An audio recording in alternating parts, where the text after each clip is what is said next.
Hello one. GS और current affairs के best MCQ 1000 के यहाँ पे इस सीरीज़ में लेकर आज हम अपना दूसरा सेट यहाँ पर डिस्कस करेंगे।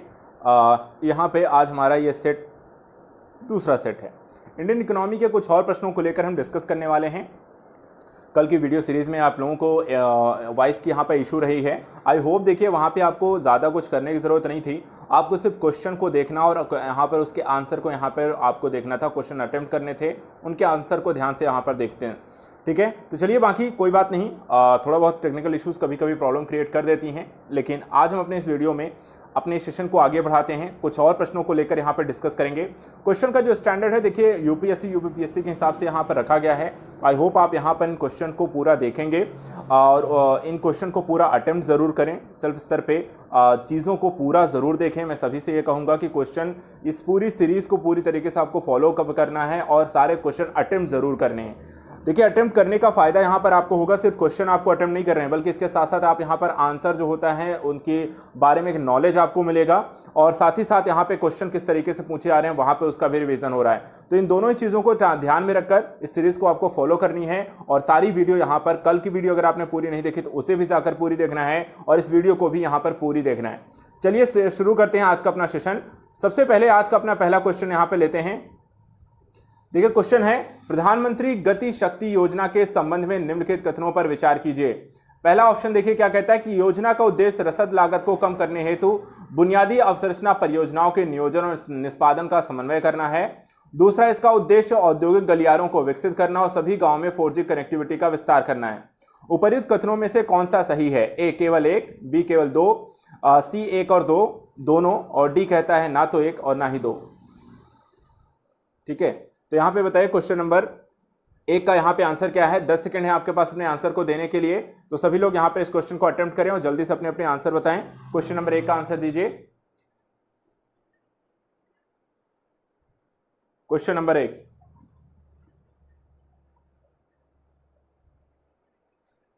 चलिए यहाँ पे इस क्वेश्चन का आंसर यहाँ पर डिस्कस करेंगे। देखिए ज़्यादा समय नहीं लेंगे, काफ़ी सारे क्वेश्चन हैं, तो आप क्वेश्चन को पॉज भी कर सकते हैं क्योंकि रिकॉर्डेड वीडियो है। तो जब तक आपका क्वेश्चन यहाँ पे हो नहीं जाता आप क्वेश्चन को पॉज कर सकते हैं और उसके बाद यहाँ पर वीडियो को आगे देखेंगे। ठीक है, चलिए ऑलरेडी मैं यहाँ पे 10 सेकंड से ज़्यादा दूंगा नहीं। आइए चलिए देखते हैं यहाँ पे इस क्वेश्चन का आंसर क्या है। देखिए सबसे पहले तो आंसर है आपका सी है। सी का मतलब है कि यहाँ पर आपके दोनों ही सही हैं। क्यों सही हैं? तो देखिए यहाँ पर हाल ही में भारत सरकार ने लॉजिस्टिक लागत को कम करने के लिए समन्वित और बुनियादी अवसंरचना परियोजनाओं के निष्पादन को लेकर यहाँ पे गति शक्ति योजना को प्रारंभ किया।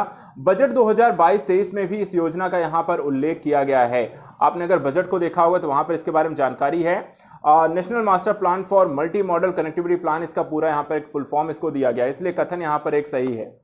उसके आगे देखिए यहाँ पे ध्यान रखना है, गति शक्ति योजना 2019 में यहाँ पर शुरू की गई और इसमें 110 लाख करोड़ रुपए की राष्ट्रीय अवसंरचना पाइपलाइन को इसमें समाहित किया गया है। 11 औद्योगिक गलियारे और 2 नए रक्षा गलियारे यहाँ पर ऐड किए गए हैं। इसमें एक चीज और भी ध्यान रखना है यूपीपीसीएस के बच्चों को कि देखिए एक रक्षा गलियारा आपका उत्तर प्रदेश में यहाँ पर है, दूसरा यहाँ पे आपका तमिलनाडु में है, इसलिए इनको भी यहाँ पर इस फैक्ट को आपको ध्यान में रखना है। इसके अलावा देखिए यहाँ पे सभी, इसके तहत यहाँ पे सभी गांव में 4G कनेक्टिविटी का विस्तार करना है और गैस पाइपलाइन नेटवर्क में 17,000 किलोमीटर की क्षमता को जोड़ने की बात कही गई है, इसलिए दोनों ही कथन आपके सही हैं। आंसर है आपका सी। चलिए आते हैं क्वेश्चन नंबर 2 पे।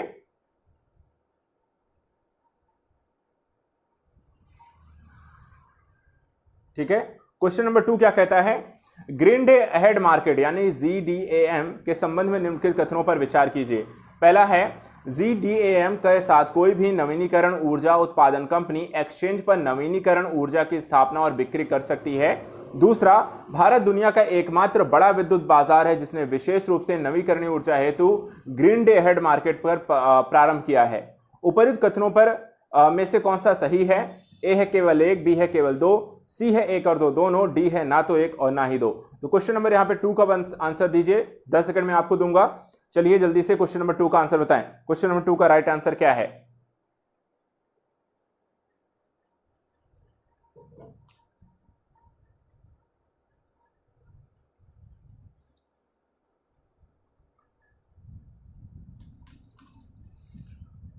चलिए यहाँ पे देखते हैं इस क्वेश्चन का यहाँ पे आंसर क्या है। ठीक है, 2 सेकंड। आपने दूसरा क्वेश्चन सभी लोग देखिए, आंसर है आपका क्या है? सी आंसर है। सी यहाँ पर एक बार फिर से आपका राइट ऑप्शन होगा। क्यों सही है? देखिए हाल ही में यहाँ पर केंद्रीय मंत्री विद्युत नवीन एवं नवीकरणीय ऊर्जा ने इंडियन एनर्जी एक्सचेंज के साथ एक नया बाजार खंड जिसे बोला जा रहा है ग्रीन डे अहेड मार्केट, इसको लॉन्च किया है। अब इसके बारे में देखिए, भारत दुनिया का एकमात्र बड़ा विद्युत बाजार है जिसने विशेष रूप से नवीकरणीय ऊर्जा हेतु यहां पर इस तरीके की योजना को आरंभ किया है और इसलिए यहां पे कथन 2 आपका सही है। यह डे अहेड आधार पर नवीकरणीय ऊर्जा के व्यापार है संचालित एक बाजार है। नोडल एजेंसी के रूप में देखिए जुड़े हुए हैं national load dispatch centre, power system operation corporation limited ने जीडैम के शुभारंभ के लिए अपेक्षित प्रौद्योगिकी बुनियादी ढांचे की यहां पर स्थापना भी की है। जीडैम के साथ कोई भी नवीकरणीय ऊर्जा उत्पादन कंपनी एक्सचेंज पर नवीकरणीय ऊर्जा की स्थापना की बिक्री यहां पर कर सकती है और इसलिए कथन 1 भी यहां पर आपका सही है। इसके साथ साथ ये भी ध्यान रखिए कि यहां पर देखिए ये पारंपरिक डे अहेड मार्केट के साथ एक तरीके से कार्य करेगा। यह एक्सचेंज अलग अलग बिडिंग विंडो के माध्यम से बाजार सहभागियों के लिए पारंपरिक और नवीकरणीय ऊर्जा दोनों हेतु यहां पर काम करेगा। तो देखिए इस तरह का हम बेसिकली अभी तक जो ग्रिड इत्यादि की बात करते हैं आपको जो थर्मल पावर कॉर्पोरेशन से रिलेटेड हैं, लेकिन यहां पर अगर देखें तो ग्रीन एनर्जी अर्थात नवीकरणीय ऊर्जा के थ्रू यहां पर ऐसे ही एक सिस्टम को डेवलप करने का प्लान भारत कर रहा है और अपने तरीके का पहला यहां पर देश तरह की योजना को लेकर आ रहा है, तो इसको ध्यान रखना है, इंपॉर्टेंट एस्पेक्ट है। चलिए आइए देखते हैं अगले क्वेश्चन को। क्वेश्चन नंबर 3 पे आते हैं। फाइनेंशियल एक्शन टास्क फोर्स के संदर्भ में निम्नलिखित कथनों पर विचार कीजिए। पहला, इसका सचिवालय पेरिस में आर्थिक सहयोग विकास संगठन मुख्यालय में स्थित है। दूसरा, यूरोपीय आयोग और खाड़ी सहयोग परिषद FATF के सदस्य हैं। उपर्युक्त कथनों में से कौन सा सही है? ए है केवल 1, बी है केवल 2, सी है 1 और 2 दोनों, डी है ना तो 1 ना ही 2। तो बताइए फाइनेंशियल एक्शन टास्क फोर्स के संबंधित में कौन सा कथन सही है? 10 सेकंड है आपके पास अपने आंसर को सबमिट करने के लिए। क्वेश्चन नंबर यहां पे 3 का आंसर दीजिए। चलिए जल्दी से बताएं, क्वेश्चन नंबर 3 का आंसर क्या होगा?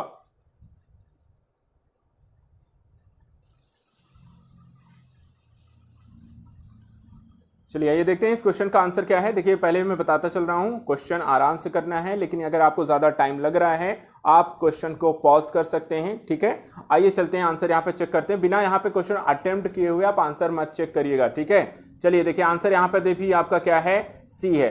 क्या है आंसर आपका? सी है। देखिए FATF की स्थापना 1989 में G7 शिखर सम्मेलन के दौरान एक अंतर सरकारी निकाय के रूप में की गई थी। देखा जाए तो ये संस्था जो है देश के धन शोधन विरोधी और आतंक रोधी वित्तपोषण ढांचे की ताकत का आकलन करता है और साथ ही इस तरह की चीज़ों को लेकर यहाँ पे हस्तक्षेप करता है। इसके साथ साथ इसका सचिवालय जो है पेरिस आर्थिक सहयोग विकास संगठन में है, अथा कथन 1 आपका सही है। और इसके सदस्य देश देखिए तो यहाँ पे वर्तमान में 39 हैं। 2 क्षेत्रीय संगठन हैं जिसमें यूरोपीय आयोग और खाड़ी सहयोग परिषद हैं, तथा भारत भी यहाँ पर FATF का सदस्य है। कथन 2 भी इसके कारण सही है। तो दोनों ही कथन यहाँ पे देखिए सही है और आंसर यहाँ पे हो गया आपका सी। क्वेश्चन नंबर 3 आते हैं क्वेश्चन नंबर 4 पे। निम्नलिखित कथनों पर विचार कीजिए। एडिशनल टियर 1 बॉन्ड भारतीय रिजर्व बैंक द्वारा विनियमित किए जाते हैं। बेसल 3 दूसरा है बेसल 3 मानदंडों को पूरा करने के उद्देश्य से बैंक अपने मूल पूंजी आधार को बढ़ाने के लिए AT1 बॉन्ड जारी करते हैं। तीसरा, AT1 बॉन्ड जारी करने वाले बैंक किसी विशेष वर्ष के लिए ब्याज भुगतान को रोक भी सकते हैं या बॉन्ड के अंकित मूल्य को भी कम कर सकते हैं। उपर्युक्त कथनों में से कौन सा सही है? ए है केवल 1 और 2, बी है केवल 2, सी है केवल 3, डी है 1 2 3। तो निम्नलिखित कथनों पर विचार करके आप फटाफट इसके आंसर दीजिए। क्वेश्चन नंबर 4 का आंसर दीजिए। इसमें से राइट ऑप्शन कौन सा है?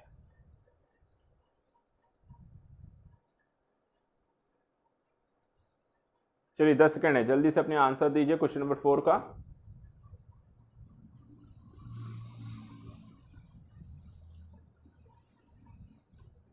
चलिए चेक करते हैं क्वेश्चन नंबर 4 का, यहां पे आंसर चेक कर लेते हैं। देखिए आंसर है आपका डी, ठीक है। आंसर क्या है आपका? इसमें डी है। क्यों सही है, क्या सही है, कैसे सही है? पहली बात, AT1 बॉन्ड जिसे परपेचुअल बॉन्ड भी हम यहाँ पे कहते हैं, इसकी कोई परिपक्वता अवधि नहीं होती, कोई परिपक्वता तिथि नहीं होती, इसका यहाँ पे ध्यान रखिए। लेकिन किंतु इनमें कॉल विकल्प होता है, ठीक है, कि जब इसे आप चाहें तो यहाँ पर आप सेल आउट कर सकते हैं। ऐसे बॉन्ड जारीकर्ता बॉन्ड को कॉल या रिडीम कर सकते हैं यदि उन्हें सस्ती दर पर पैसा मिल रहा है तो, और खासकर तब जब ब्याज दरें आपकी गिर रही हों तब हम यहाँ पर ऐसा मूलतः करते हैं। ये बैंकों कंपनियों द्वारा जारी किए गए किसी भी अन्य बॉन्ड्स की तरह ही हैं, लेकिन बॉन्डों की तुलना में ये थोड़ी अधिक ब्याज दर का इसमें भुगतान किया जाता है। इसके अलावा बैंक ये जो होते हैं बॉन्ड बेसिल 3 मानदंडों के उद्देश्यों से यहाँ पर इन्हें पूरा किया गया है। ठीक है, उद्देश्य यहाँ पे अपने मूल पूंजी आधार को बढ़ाने के लिए इसको जारी करते हैं, इसलिए यहाँ पे कथन 2 देखिए तो आपका सही है। ये बॉन्ड भी सूचीबद्ध होते हैं और एक्सचेंजों में इन्हें खरीदा या बेचा जाता है, इसलिए यहाँ किसी AT1 बॉन्ड को पैसे की ज़रूरत है तो वह सेकेंडरी मार्केट में इसे बेचता है। प्राथमिक में खरीदना है, सेकेंडरी में सेल आउट करते हैं। निवेशक इन बॉन्ड्स को हम जारीकर्ता को वापस नहीं कर सकते हैं, यानी इसके धारकों के लिए कोई पुट ऑप्शन नहीं होता है। तो एक चीज़ इसमें यह भी ध्यान रखना है कि जारीकर्ता था जो बॉन्ड इसे जारी कर रहा है, जो बैंक इसे जारी कर रहा है जिस बॉन्ड को, तो वो इसे आपको वापस उस बैंक को आप इसे नहीं कर सकते हैं। साथ ही यहाँ पर AT1 बॉन्ड जारी करने वाले बैंक किसी विशेष वर्ष के लिए ब्याज भुगतान को रोक भी सकते हैं या बॉन्ड के अंकित मूल्य को कम कर सकते हैं, अतः कथन 3 भी यहाँ पर आपका सही है। इसके अलावा एडिशनल टीयर 1 बॉन्ड भारतीय रिजर्व बैंक द्वारा विनियमित किए जाते हैं। यदि रिजर्व बैंक को लगता है कि किसी बैंक को बचाव की जरूरत है तो बैंक अपने निवेशकों को परामर्श किए बिना अपने बकाया AT1 बॉन्ड को बट्टे खाते में डालने के लिए कह सकता है, और इस कारण से कथन 1 भी आपका सही है। तो देखिए यहाँ पे एडिशनल टीयर बॉन्ड्स के बारे में बेसिकली बहुत कम आपको नॉलेज होती है, इसके बारे में यहाँ पे ज़्यादा पढ़ा नहीं होता है, लेकिन यहाँ पर जो अभी हमने बताया इसको अच्छे से ध्यान रखिएगा एडिशनल टीयर बॉन्ड्स के बारे में। और बॉन्ड से रिलेटेड यहाँ पे देखिए क्वेश्चन आपसे पूछे जा सकते हैं बॉन्ड शेयर मार्केट बाजार को लेकर, तो यहाँ पर पुट ऑप्शन, कॉल ऑप्शन, इस तरह के जो बेसिक कॉन्सेप्ट्स हैं इनको भी ज़रूर एक बार रिविजन करें। चलिए आते हैं क्वेश्चन नंबर यहाँ पे 5 पे आते हैं। निम्नलिखित कथनों पर विचार कीजिए। पहला, राष्ट्रीय सांख्यिकी कार्यालय द्वारा आवधिक श्रम बल सर्वेक्षण जारी किया जाता है। दूसरा, श्रम बल भागीदारी दर को जनसंख्या में नियोजित व्यक्तियों के प्रतिशत के रूप में परिभाषित किया जाता है। तीसरा, PLFS का त्रैमासिक बुलेटिन केवल शहरी क्षेत्रों के बेरोजगारी के आंकड़े प्रदान करता है। निम्नलिखित कथनों में से कौन सा सही है? A केवल 1, B 1 और 2, C 2 और 3, D 1 और 3। तो जल्दी से बताएं इस क्वेश्चन का यहाँ पे आंसर क्या होगा। क्वेश्चन नंबर 5 का आंसर क्या होगा? A B C D में इसका राइट आंसर क्या है? 10 सेकंड है आपके पास अपने आंसर को सबमिट करने के लिए, ज़्यादा समय सभी नहीं लेंगे, आराम से यहाँ पे क्वेश्चन को करेंगे। कोई भी आंसर यहाँ पे पहले नहीं देखेगा, पहले क्वेश्चंस को देखें, हल करें और उसके बाद ही यहाँ पर अपने आंसर को चेक करना है। ठीक है, यहाँ पे थोड़ा सा देखते चलना है क्वेश्चन आंसर को।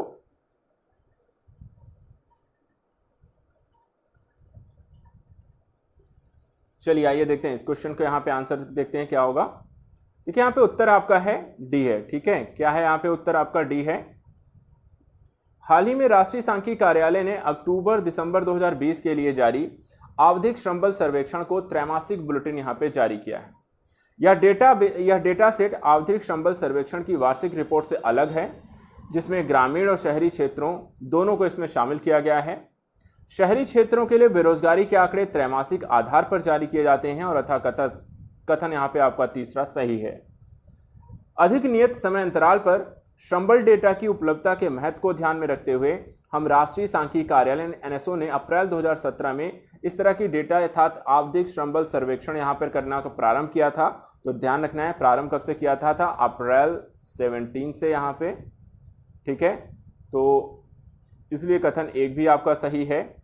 तीसरा यहाँ पर देखिए जो श्रम बल भागीदारी होती है, ठीक है, तो इसे हम कुल आबादी में श्रम बल के अंतर्गत आने वाले व्यक्तियों के प्रतिशत के रूप में परिभाषित करते हैं। ठीक है, और ऐसे ही लोगों का जो कि मूल रूप से कार्यरत हैं या काम की तलाश में या काम के लिए यहाँ पे उपलब्ध हैं, उन्हीं व्यक्तियों का प्रतिशत हम यहाँ पे निकालते हैं।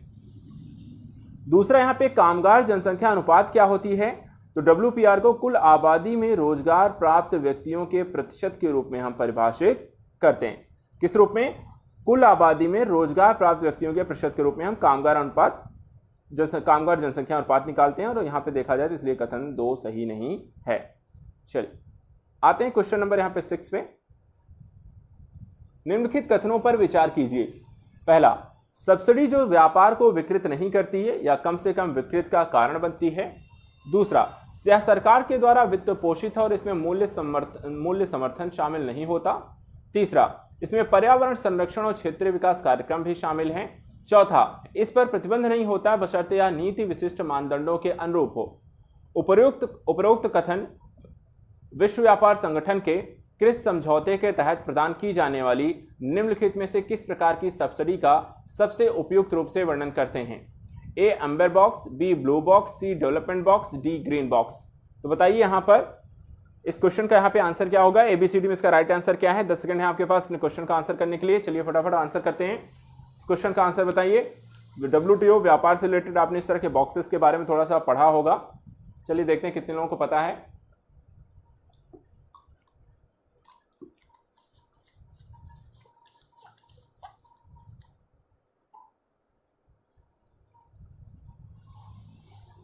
चलिए आंसर यहां पे चेक कर लेते हैं। ठीक है, आंसर क्या है आपका, डी है। क्यों डी है? देखिए, विश्व व्यापार संगठन के क्रिस समझौते के तहत सब्सिडी को हम निम्नलिखित प्रकार से वर्गीकृत करते हैं। पहला ग्रीन बॉक्स के बारे में समझ लेते हैं। ग्रीन बॉक्स क्या है? देखिए, ग्रीन बॉक्स के अंतर्गत हम देखें तो यहाँ पे आपको सब्सिडी जो है व्यापार में या तो विकृत उत्पन्न नहीं करती है ऐसी सब्सिडी, और या फिर यहाँ पर देखा जाए तो न्यूनतम विकृत उत्पन्न करने वाली होती है, उसे हम इसमें ग्रीन बॉक्स में डालते हैं। साथ ही साथ इसमें दिया जाने वाला देखा जाए तो इसमें पर्यावरण संरक्षण, स्थानीय विकास कार्यक्रम, अनुसंधान, आपदा राहत हेतु सरकार के द्वारा प्रदान की गई आर्थिक सहायता को इसमें हम शामिल करते हैं। तो किस किस प्रकार की यहाँ पे आर्थिक सहायता, एक तरह की सब्सिडी यहाँ पे प्रोवाइड कराई जाती है। और साथ ही साथ यहाँ पर देखिए, ग्रीन बॉक्स सब्सिडी पर प्रतिबंध नहीं होता है और बशर्ते या नीति विशिष्ट मानदंडों के अनुरूप हो। तो ये तो हो गया हमारा ग्रीन बॉक्स। दूसरा होता है एम्बर बॉक्स। एम्बर बॉक्स क्या है? एम्बर बॉक्स का मतलब हुआ जो ब्लू और ग्रीन बॉक्स के अलावा वे सभी सब्सिडियां आती हैं जो कृषि उत्पादन व्यापार से विकृत करती हैं। इस सब्सिडी में सरकार के द्वारा कृषि उत्पादों के लिए न्यूनतम समर्थन मूल्य का निर्धारण तथा कृषि उत्पादों की मात्रा के आधार पर प्रत्यक्ष आर्थिक सहायता आदि को इसमें हम शामिल करते हैं। तो यह हो गया हमारा एम्बर बॉक्स। इसके बाद आता है ब्लू बॉक्स। ब्लू बॉक्स क्या है? तो ब्लू बॉक्स देखिए, इसे करते हैं शर्तों के साथ एम्बर बॉक्स से बोला जाता है। कुछ शर्तें यहां पर रखी गई हैं। क्या है शर्तें? सबसे पहली चीज, ऐसी स्थितियां जिसमें कमी लेनी है तो डिजाइन किया गया है, व्यापार में विकृति उत्पन्न कर सकती हैं, और सब्सिडी को नीले बॉक्स में रखा जाता है। देखा जाए एम्बर बॉक्स में शामिल उस सब्सिडी को एम्बर बॉक्स में रखा जाता है जिसे प्राप्त करने के लिए किसानों को अपना उत्पादन सीमित करने की आवश्यकता होती है। और चौथा यहाँ पे है डेवलपमेंट बॉक्स। तो यहाँ पे क्रिस समझौता विकासशील देशों को घरेलू सहायता करने में अतिरिक्त लचीलेपन की यहाँ पर अनुमति देता है। और इस तरीके से देखा जाए तो सब्सिडी के प्रकार जो यहाँ पर आपको विकासात्मक श्रेणी में फिट होते हैं, सहायता के उपाय हैं, चाहे हम प्रत्यक्ष से दें चाहे अप्रत्यक्ष दें, कृषि और ग्रामीण विकास को प्रोत्साहित करने हेतु डिजाइन किए गए हों, विकासशील देशों के विकास कार्यक्रम को हम अभिन्न अंग मानते हो, इसलिए यहाँ पे अतः विकल्प डी आपका इसमें सही है। चले आते हैं एक और क्वेश्चन को लेकर। अगला है यूनिफाइड पेमेंट इंटरफेस, जिसे हम कहते हैं यूपीआई का पे नाउ लिंकेज तत्काल, कम लागत, सीमा पार फंड ट्रांसफर हेतु एक पहल है। यह भारत की तीव्र डिजिटल भुगतान प्रणाली को निम्नलिखित में से किस देश से जोड़ेगा? Sri Lanka, Indonesia, Thailand, Singapore. तो जल्दी से बताए, यूपीआई पे नाउ सिस्टम यहां पर किस देश के साथ है, यहां पर जुड़ रहा है, किस देश के साथ? या भारत की तीव्र डिजिटल भुगतान प्रणाली को यहां पर जोड़ने का काम करेगा। जल्दी से बताइए एबीसीडी में इसका राइट आंसर क्या है। 10 सेकंड है आपके पास क्वेश्चन का आंसर देने के लिए।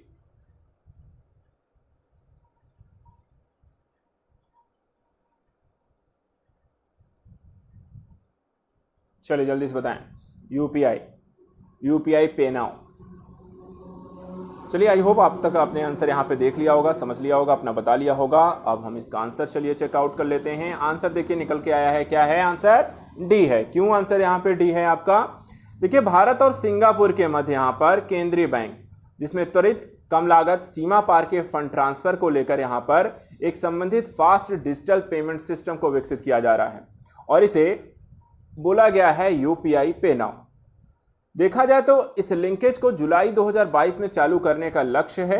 वर्तमान समय में देखिए तो यूनिफाइड जो पेमेंट इंटरफेस पे नाउ है, ये भारत और सिंगापुर के बीच यहाँ पर सीमा पार भुगतान है तो बुनियादी ढांचे के विकास में महत्वपूर्ण मील का पत्थर बनने वाला है। साथ ही ध्यान रखिएगा, जो ये लिंकेज है ये एनपीसीआई इंटरनेशनल प्राइवेट लिमिटेड यानी कि एनआईपीएल एवं network for electronic transfer NETS Singapore के पूर्व के प्रयासों पर आधारित है। भारत और सिंगापुर के मध्य कार्ड और QR कोड का उपयोग कर भुगतान की सीमा पार अंतर संचालितता को बढ़ावा दिया जाएगा। इससे दोनों देशों के मध्य व्यापार, यात्रा और प्रेषण को भी बढ़ावा मिलेगा। इसके अलावा यह पहल भुगतान विजन प्रणाली 2019 से 21 में उल्लिखित सीमा पार प्रेषण गलियारों और शुल्कों की समीक्षा करने के अपने दृष्टिकोण के अनुरूप है, अतः विकल्प यहाँ पे डी कौन सा है, विकल्प डी यहाँ पर आपका सही है। तो अगर आपका आंसर डी था, ये भी आपका सही हो गया है। आते हैं क्वेश्चन नंबर यहाँ पर नेक्स्ट पे। निम्नलिखित कथनों पर विचार कीजिए। पहला, वस्त्र उद्योग के लिए उत्पादन संबद्ध प्रोत्साहन योजना का उद्देश्य केवल उच्च मूल्य वाले तकनीकी वस्त्रों के उत्पादन को बढ़ावा देना है। दूसरा, कपड़ा और वस्त्र उद्योग एक श्रम गहन क्षेत्र हैं और भारत में सबसे अधिक रोजगार प्रदान करते हैं। उपर्युक्त कथनों में से कौन सा सही है? ए केवल एक, बी केवल दो, सी एक और दो दोनों, डी ना तो एक और ना ही दो। तो जल्दी से बताइए यहाँ पर वस्त्र उद्योग के लिए उत्पादन संबद्ध योजना किससे रिलेट करती है? कौन सा कथन इसमें से सही है? पहला सही है, दूसरा सही है, दोनों सही हैं या दोनों ही गलत हैं? चलिए फटाफट आंसर दीजिए। यहाँ पे 10 सेकंड है आपके पास अपने आंसर को सबमिट करने के लिए। सभी लोग आंसर दीजिए।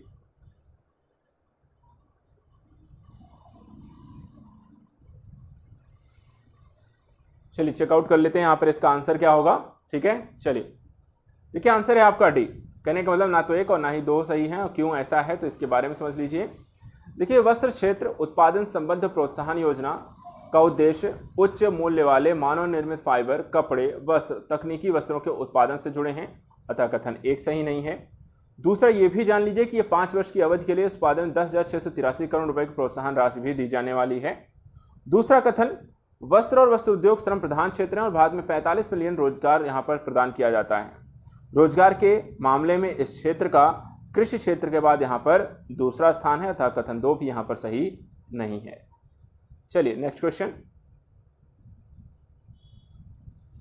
अनुसूचित बैंकों के संबंध में निम्नलिखित कथनों पर विचार कीजिए। पहला, ये बैंकिंग विनियमन अधिनियम 1949 की दूसरी अनुसूची में सूचीबद्ध है। दूसरा, अनुसूचित बैंक के रूप में अर्हता प्राप्त करने के लिए बैंक की चुकता पूंजी और जुटाई गई धनराशि कम से कम 5 लाख रुपए होनी चाहिए। तीसरा, सभी क्षेत्रीय और सहकारी बैंक अनुसूचित बैंकों के अंतर्गत आते हैं। उपर्युक्त कथनों में से कौन सा सही है? केवल एक, बी है 2 और 3, सी है 1 और 3, डी है 1, 2, 3। तो जल्दी से बताएं अनुसूचित बैंकों के संबंध में निम्नलिखित में से कौन सा कथन यहां पे सही है? चलिए 10 सेकेंड है, आंसर दीजिए। बैंकिंग प्रणाली आपने पढ़ी होगी तो यहाँ पर ये सारी चीज़ें नहीं पढ़ी है, रिवीजन ज़रूर कर लेना है। अनुसूचित यहाँ पे बैंकिंग प्रणाली को लेकर जो क्वेश्चन आपके अगर अटेम्प्ट हो रहे हैं, सही नहीं हो रहे हैं, तो वहाँ पे उनके बारे में जाके पढ़ना ज़रूर है। चलिए आइए चेकआउट करते हैं। वैसे इसमें डिटेलिंग पर हम डिस्कस कर ही ले रहे हैं, लेकिन एक बार और आप पढ़ सकते हैं। तो आंसर देखिए यहाँ पे बी है। बी का मतलब है आपका 2 और 3 सही है। ठीक है, बाकी यहाँ पर डिटेलिंग में वैसे भी हम इसके बारे में डिस्कस करने वाले हैं। सबसे पहली चीज़ देखिए, ध्यान रखिएगा, अनुसूचित बैंक क्या है? अनुसूचित बैंक वे बैंक हैं जो भारतीय रिजर्व बैंक के अधिनियम 1934 की दूसरी अनुसूची में सूचीबद्ध हैं, अतः कथन एक यहाँ पे सही नहीं है। अनुसूचित बैंक के रूप में अर्हता प्राप्त करने के लिए बैंक की चुकता पूंजी और जुटाई गई धनराशि कम से कम कितनी होनी चाहिए? 5 लाख रुपए होनी चाहिए, अतः कथन 2 सही नहीं है। तीसरा, अनुसूचित बैंक भारतीय रिजर्व बैंक से कम ब्याज वाले ऋण और समाशोधन गृहों में सदस्यता के लिए भी यहाँ पर उत्तरदायी है। साथ ही राष्ट्रीयकृत अंतरराष्ट्रीय सहकारी क्षेत्रीय बैंक, ग्रामीण बैंकों सहित सभी वाणिज्यिक बैंक अनुसूचित बैंकों के अंतर्गत आते हैं, अतः कथन 3 भी यहाँ पर सही है। तो दूसरा सही है, तीसरा सही है और इसलिए आंसर होगा आपका बी। चलिए नेक्स्ट क्वेश्चन को देखते हैं। निम्नलिखित कथनों पर विचार कीजिए। पहला, न्यूनतम सार्वजनिक शेयरधारिता नियम के अनुसार भारत में सूचीबद्ध सभी कंपनियों के पास अपने इक्विटी शेयरों का कम से कम 25% जनता के पास होना चाहिए। दूसरा, एमपीएस में सार्वजनिक शेयरधारक व्यक्ति के साथ साथ वित्तीय संस्थान भी हो सकते हैं। उपर्युक्त कथनों में से कौन सा सही है? केवल एक, केवल दो, एक और दो दोनों, ना तो एक और ना ही दो। चलिए तो आंसर दीजिए, इस क्वेश्चन का आंसर दीजिए सभी लोग। शेयरधारिता मार्केट्स को लेकर इक्विटी के क्या नियम हैं? ए बी सी डी में इसका राइट आंसर क्या है? कौन सा यहाँ पे सही है?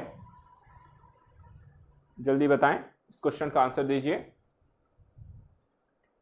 चलिए आई होप यहाँ पे सभी लोग आंसर यहाँ पे अटेम्प्ट जरूर कर रहे हैं, आई होप। चलिए आइए देखते हैं यहाँ पे नेक्स्ट क्वेश्चन का आंसर। यहाँ पे देखिए सी है आपका, ठीक है, आंसर यहाँ पे सी है। देखिए एमपीएस है जिसे हम फ्री फ्लोट भी यहाँ पे कहते हैं। इस नियम के अनुसार भारत में सभी जो सूचीबद्ध कंपनियां हैं को यह सुनिश्चित करने की आवश्यकता होती है कि उनके इक्विटी शेयरों में 25% गैर प्रवर्तकों के अर्थात जनता के पास होना चाहिए। तो कथन ये आपका सही है। दूसरा, सार्वजनिक शेयरधारक व्यक्तिगत या वित्तीय संस्थान दोनों यहाँ पर हैं और वे आमतौर पर सार्वजनिक पेशकश द्वितीयक बाजारों के मध्यम शेयरों की खरीद करते हैं। और कथन 2 भी आपका सही है। थोड़ी सी एक्स्ट्रा जानकारी भी यहाँ पर ले लेते हैं। देखिए न्यूनतम सार्वजनिक जो शेयरधारिता है उसकी अवधारणा के तहत आप सूचीबद्ध जो कंपनियों के कामकाज में अधिक पारदर्शिता लाने का प्रयास किया जाता है। 2010 में सेबी ने निजी क्षेत्र की कंपनियों के लिए 25% सार्वजनिक फ्लोट देने हेतु प्रतिभूति अनुबंध विनियमन नियम में संशोधन किया था। भारत में औसत प्रमोटर होल्डिंग वैश्विक स्तर पर सबसे ज़्यादा है और वर्ष 2019-20 के बजट में भारत सरकार ने न्यूनतम सार्वजनिक फ्लोट को 25% से बढ़ाकर कितना 35% करने का यहाँ पे प्रस्ताव रखा है। चलिए कोई नहीं, आते हैं अगले प्रश्न पर। अगला प्रश्न है सार्वजनिक उद्यम पीई सर्वेक्षण के संदर्भ में निम्नलिखित कथनों पर विचार कीजिए। पहला, यह केंद्रीय सार्वजनिक क्षेत्र के उद्यमों पर सूचना का एकमात्र सबसे बड़ा स्रोत है। दूसरा, यह भारी उद्योग मंत्रालय के सार्वजनिक उद्यम द्वारा जारी किया जाता है। तीसरा, इसे नई आर्थिक नीति 1991 के भाग 1 के रूप में शुरू किया गया था। उपर्युक्त में से कौन सा कथन सही है? ए है केवल 1, बी है केवल 2, सी है 2 और 3, डी है 1 2 3। चलिए बताएं इस क्वेश्चन का आंसर क्या है, जल्दी से बताएं। 10 सेकंड है आपके पास।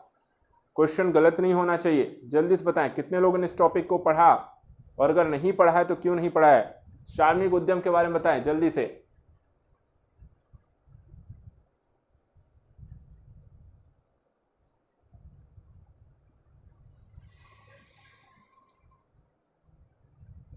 चलिए आइए चेकआउट करते हैं आंसर क्या होगा। आंसर है आपका ए, 1 का मतलब केवल 1। क्यों है तो उसको यहां पे चेक कर लेते हैं। पहला देखिए, सार्वजनिक उद्यम सर्वेक्षण जो है केंद्रीय सार्वजनिक क्षेत्र के उद्यमों के 100% विस्तृत गणना है। यह केंद्रीय सार्वजनिक क्षेत्र के उद्यमों को लेकर सूचना का एकमात्र सबसे बड़ा स्रोत है और नीति निर्माण के आधार पर यहाँ पे कार्य करता है। अतः कथन 1 सही है। दूसरा, इसे वित्त मंत्रालय के सार्वजनिक उद्यम विभाग के द्वारा जारी किया जाता है। अतः कथन 2 सही नहीं है। और हाल ही में सरकार ने सार्वजनिक उद्यम विभाग को भारी उद्योग मंत्रालय से फिर से वित्त मंत्रालय को आवंटित कर दिया है।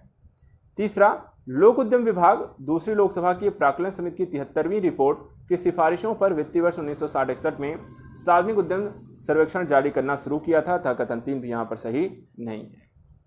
चलो तो डेटा आपको मिल गया, जानकारी आपको मिल गई, रिवीजन आपका हो गया। नहीं पढ़ा था तो एक बार पढ़ लेना है। चलिए आते हैं अगले टॉपिक पे। अगला क्वेश्चन लेते हैं। राष्ट्रीय मुद्रीकरण पाइपलाइन के संदर्भ में कथनों पर विचार कीजिए। पहला, इसके तहत केंद्र और राज्य सरकार के सार्वजनिक क्षेत्र के उपक्रमों की संपत्ति का विनिवेश किया जाएगा। दूसरा, इसमें ग्रीनफील्ड परियोजनाओं के परिसंपत्ति मुद्रीकरण की परिकल्पना की गई है। उपर्युक्त कथनों में से कौन सा सही है? ए केवल 1, बी केवल 2, सी 1 और 2 दोनों, डी ना तो 1 और ना ही 2। बताएं राष्ट्रीय मुद्रीकरण पाइपलाइन परियोजना के बारे में। आई होप आपने यहाँ पे पढ़ा होगा, काफ़ी चर्चा का विषय भी रहा। ठीक है, तो चलिए देखते हैं यहाँ पे कितने लोगों ने इस क्वेश्चन का यहाँ पर सही आंसर दिया है। सभी लोग आंसर दीजिए जल्दी से इस क्वेश्चन का।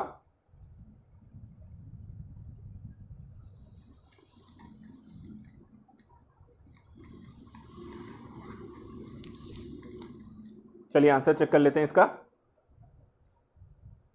देखिए आंसर है आपका ए। ठीक है, ए का मतलब केवल 1 यहाँ पे सही है। क्यों? देखिए हाल ही में भारत सरकार ने राष्ट्रीय मुद्रीकरण पाइपलाइन की यहाँ पे शुरुआत की है और इसके मुताबिक 2022 से वित्त वर्ष 2025 तक 4 साल की अवधि में सरकार मुख्य संपत्ति के रूप में 6 लाख करोड़ रुपए की कुल मुद्रीकरण की यहाँ पे क्षमता को प्राप्त करने वाला है। ठीक है, साथ ही यह योजना जो है रणनीतिक विनिवेश के अनुरूप है और यहाँ पे सरकार केवल कुछ विशिष्ट क्षेत्रों में अपनी उपस्थिति को रखेगी और शेष निजी क्षेत्र को यहाँ पर सौंप देगी। तो कथन यहाँ पर 1 भी सही है। इसका उद्देश्य ब्राउनफील्ड परियोजनाओं को निजी क्षेत्र को शामिल करना, उन्हें राजस्व अधिकार हस्तांतरित करना है। इसके तहत परियोजनाओं का स्वामित्व हस्तांतरण नहीं होगा। साथ ही इसके तहत माध्यम से उत्पन्न पूंजी का उपयोग देश भर की बुनियादी अवसंरचनाओं के निर्माण के लिए किया जाएगा। था कथन 2 यहाँ पे सही नहीं है। नेक्स्ट क्वेश्चन, चलिए बताएं। तो यहाँ पर आपका है ईज 4.0 रिफॉर्म एजेंडा हाल ही में चर्चा में रहा है। यह निम्नलिखित में से किस क्षेत्र में सुधारों से संबंधित है? पहला ए विनिर्माण क्षेत्र में सुधार, बी है वैश्विक कराधान सुधार, सी है उच्च न्यायपालिका सुधार और डी है बैंकिंग सुधार। तो बताइए ईज 4.0 रिफॉर्म एजेंडा किससे रिलेट करता है, जल्दी से बताएं। ईज 4.0 एजेंडा किससे रिलेट करता है? चलिए 10 सेकंड है, जल्दी करिए, आप आंसर दे दें, ज़्यादा समय नहीं लेना है। क्वेश्चन आसान है, छोटा सा है, वन लाइनर है। चलिए आइए देखते हैं इस क्वेश्चन का आंसर। आंसर है आपका डी है। बाकी यहाँ पे थोड़ा सा जानकारी ज़्यादा है इस बारे में, क्या क्या है ध्यान से सुनते चलिए। देखिए ईज यहाँ पे रिफॉर्म एजेंडा सरकार की पीएसबी के द्वारा संयुक्त रूप से जनवरी 2018 में लॉन्च किया गया। इसे इंडियन बैंक एसोसिएशन के माध्यम से कमीशन किया गया था और बोस्टन कंसल्टिंग ग्रुप द्वारा निर्मित किया गया था। इसके यहाँ पे देखिए विभिन्न चरण रहे।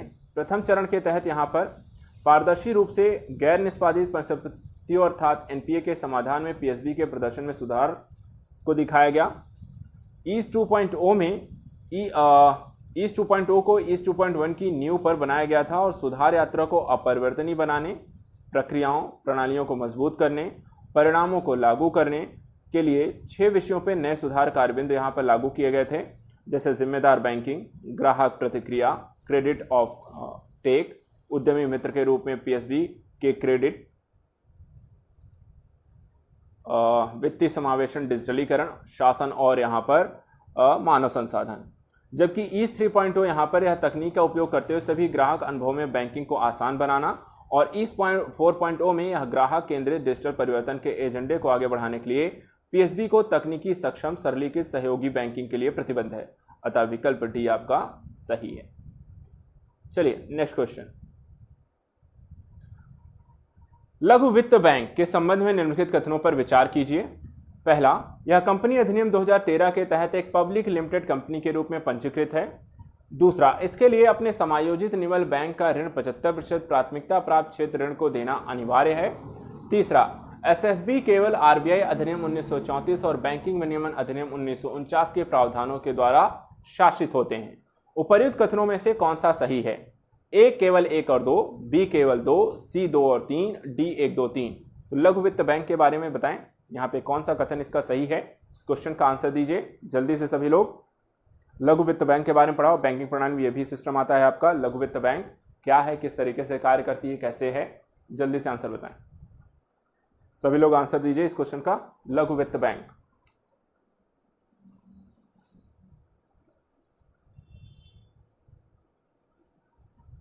चलिए आइए आंसर यहां पे चेक करते हैं इस क्वेश्चन का। देखिए आंसर है आपका ए है। ठीक है, समझते हैं थोड़ा सा, पढ़ते हैं थोड़ा सा। देखिए लघु वित्त बैंक ऐसे संस्थान जो कि देश के क्षेत्र को वित्तीय सेवाएं अर्थात देश के अलग अलग क्षेत्रों को यहाँ पे वित्तीय सेवाएं उपलब्ध कराते हैं जहाँ पे बैंकिंग सेवाएं उपलब्ध नहीं। तो सबसे बड़ी बात, जहाँ मेन बैंकिंग प्रणाली नहीं है वहाँ लघु वित्त बैंक काम करते हैं। लघु वित्त बैंक को यहाँ पे कंपनी अधिनियम 2013 के अंतर्गत एक सार्वजनिक लिमिटेड कंपनी के रूप में पंजीकृत किया गया है और इसलिए कथन एक आपका सही है। दूसरा, इन बैंकों को ग्रामीण केंद्रों के रूप में कम से कम 25% बैंकिंग आउटलेट खोलने की आवश्यकता होती है। तो यहाँ पे इनकी जितनी भी सेवाएं हैं उसका 25% कहाँ खोलना होता है? इन्हें अपने ग्रामीण क्षेत्रों में यहाँ पर इनके आउटलेट खोलेंगे। इसके अलावा एसएफबी को अपने समायोजित निवल बैंक ऋण का 75% यहाँ पे प्राथमिकता प्राप्त क्षेत्रों को उधार में देना होता है। अतः कथन 2 भी यहाँ पर सही है। साथ ही साथ एसएफबी के लिए निम्नलिखित यहाँ पे प्रावधान भी हैं। ठीक है, बहुत सारे देखिए तो यहाँ पे प्रावधान हैं। पहला, भारतीय रिजर्व बैंक अधिनियम 1934 है, बैंकिंग विनियमन अधिनियम 1949 है, विदेशी मुद्रा प्रबंधन अधिनियम 1999 है, भुगतान और निपटान प्रणाली अधिनियम 2007 है, क्रेडिट सूचना कंपनी विनियमन अधिनियम 2005 है, जमा बीमा और ऋण गारंटी निगम यहाँ पर 1961 है और अन्य प्रासंगिक कानून आरबीआई और नियामकों के द्वारा समय पर जारी किए गए हैं, उनके निर्देश हैं, इसलिए कथन 3 यहाँ पे सही नहीं है। तो यहाँ पे देखिए तो लघु वित्त बैंकों को हम निम्नलिखित प्रावधानों के अनुसार इनको शासित किया जाता है। तो काफी सारे कानून यहाँ पर हैं। चलिए नेक्स्ट क्वेश्चन। सरकारी प्रतिभूतियों यानी गवर्नमेंट सिक्योरिटीज के संदर्भ में निम्नलिखित कथनों पर विचार कीजिए। पहला, अल्पावधिक सरकारी प्रतिभूतियों दिनांकित प्रतिभूतियां कहा जाता है, जबकि अल्पावधिक सरकारी प्रतिभूतियों को ट्रेजरी बिल कहा जाता है। ठीक है। दूसरा, भारत में केंद्र सरकार ही ट्रेजरी बिल और दिनांकित प्रतिभूतियां दोनों जारी करती है। उपर्युक्त कथनों में से कौन सा सही है? ए है केवल एक, बी है दो, सी है एक और दो, डी है ना तो एक और ना ही दो। तो बताइए गवर्नमेंट सिक्योरिटीज को लेकर दोनों कथनों में से कौन सा कथन सही है? गवर्नमेंट सिक्योरिटीज आप पढ़ते होंगे सरकार के ऋण इत्यादि लेने की स्थितियों के बारे में, शेयर मार्केट के बारे में, कैपिटल मार्केट के बारे में। चलिए देखते हैं यहाँ पर कितने लोगों को इसके बारे में सही जानकारी है, कितने लोगों का यहाँ पे डेटा क्लियर है, कितने लोगों की कॉन्सेप्ट यहाँ पर अच्छे से क्लियर है। चलिए जल्दी से बताएं।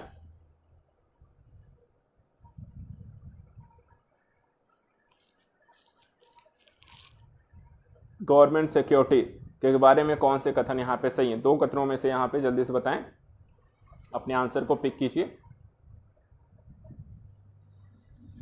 चलिए देखते हैं इस क्वेश्चन का आंसर। आंसर देखिए यहाँ पे है बी, अर्थात केवल दूसरा सही है। क्यों सही है? तो देखिए सरकारी जो प्रतिभूतियां हैं केंद्र सरकार और राज्य सरकारों के द्वारा जारी की जाने वाली एक व्यापार योग्य साधन होती है। ये सरकार के ऋण दायित्व को स्वीकार करती हैं। प्रतिभूतियां अल्पकालिक होती हैं, अर्थात एक वर्ष से कम समय में गवर्नमेंट के कम समय की मैच्योरिटी वाली इन प्रतिभूतियों को ट्रेजरी बिल कहा जाता है, जिसे वर्तमान में 3 रूपों में जारी करते हैं, 91, 182 या 364 डेज के रूप में। जबकि जो दीर्घकालिक हैं वो आमतौर पर 1 वर्ष से अधिक की मैच्योरिटी वाली ये प्रतिभूतियों को सरकारी बॉन्ड या दिनांकित प्रतिभूतियां कहा जाता है। अतः कथन एक यहाँ पर सही नहीं है। जबकि भारत में केंद्र सरकार को देखें तो ट्रेजरी बिल, बॉन्ड, दिनांकित प्रतिभूतियां दोनों को जारी करता है। राज्य सरकारें केवल बॉन्ड या दिनांकित प्रतिभूतियों को जारी करती हैं, जिन्हें राज्य विकास ऋण कहा जाता है। अतः कथन 2 आपका सही है। चलिए आते हैं अगले क्वेश्चन की ओर। निम्नलिखित कथनों पर विचार कीजिए। भारत एशिया और प्रशांत के लिए संयुक्त राष्ट्र के आर्थिक और सामाजिक आयोग का सदस्य है। दूसरा, डिजिटल एवं सतत व्यापार सुविधा पर वैश्विक सर्वेक्षण UNESCAP द्वारा आयोजित किया गया। तीसरा, वर्ष 2021 में डिजिटल और सतत व्यापार सुविधा पर वैश्विक सर्वेक्षण में भारत का प्रदर्शन कई आर्थिक आयोग और विकास संगठन के देशों की तुलना में बेहतर है। उपर्युक्त कथनों में से कौन सा सही है? ए, 1 और 2, बी, केवल 1, सी, केवल 3, डी, 1, 2, 3। तो जल्दी से बताएं निम्नलिखित कथनों में से आपका कौन सा एक कथन है जो कि यहाँ पर सही है। 10 सेकंड है आपके पास। थोड़ा सा करेंचुअल क्वेश्चंस हैं यहाँ पे, थोड़ा सा संगठनों से रिलेटेड क्वेश्चन हैं, व्यापारिक स्थितियों को लेकर हैं, ठीक है। अंतर्राष्ट्रीय व्यापार संगठन जैसे कई सारे यहाँ पर संगठन कार्य करते हैं। तो जल्दी से बताएं इस क्वेश्चन का राइट आंसर क्या है।